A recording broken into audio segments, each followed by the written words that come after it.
Pemirsa, pada hari Rabu, Presiden Joko Widodo meresmikan jalan tol Tebing Tinggi Indrapura dan tol Indrapura Kisaran di Kabupaten Batubara, Sumatera Utara.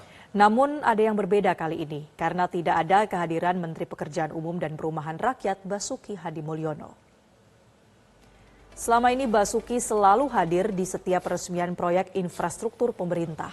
Dari sejumlah pejabat yang hadir, justru tampak Ketua Komisi 1 DPR RI Metia Hafid di acara peresmian itu.